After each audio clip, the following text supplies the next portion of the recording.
কিছু সিরিয়াল শেষ হয়ে যায় টিভির পর্দায়, কিন্তু তাদের ছাপ থেকে যায় বহু যুগ ধরে। ঠিক তেমনই একটা সিরিয়াল, মা। ঝিলিকের 25তম জন্মদিনে যে দৃশ্যটা আমরা দেখতে পাচ্ছি বা দেখা গেল, সেটা শুধু একটা বার্থডে সেলিব্রেশন নয়, সেটা ছিল আমাদের শৈশবের সঙ্গে আবার চোখে চোখ রাখা। এক ফ্রেমে দেখা গেল ঝিলিকের অনস্ক্রিন মা, যার আঁচলেই আমরা শিখেছিলাম মা মানে শুধু জগদ্ধাত্রী নয়, মা মানে আশ্রয়। পাশেই সেই অনস্ক্রিন বাবা, যার নীরবতায় লুকিয়েছিল দায়িত্ব আর লড়াই।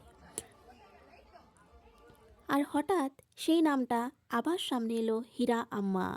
একসময় যাকে দেখে আমরা রাগে ফুঁসতাম, আজ তাকেই দেখে বুঝি ভিলেন না থাকলে গল্প জমে না। হীরা আম্মা না থাকলে মা কখনোই মা হতো না। এই সিরিয়ালটি হীরাম্মার জন্য অনেকটা পপুলারিটি পেয়েছিল। তারপর একে একে মনে পড়ে যায় আমাদের আপন হয়ে যাওয়া বাকিরা। ফুলকি, ঝিলিকের পাশে থাকা আরেকটা ছোট্ট প্রাণ। দীপু কাকা, সে ছিল গল্পের অনেকখানি অংশ জুড়ে।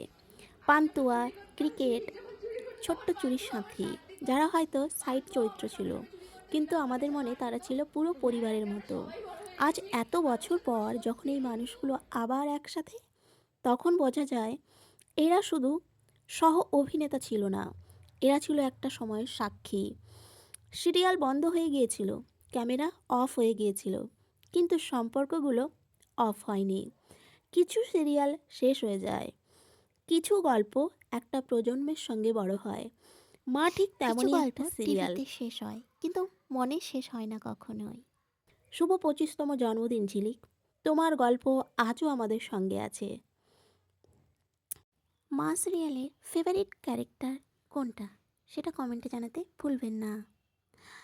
ভিডিওটা যদি ভালো লাগে একটা লাইক করুন, আর এরকম ভিডিও পেতে দ্য বং স্পিল চ্যানেলটি সাবস্ক্রাইব করে পাশে থাকুন।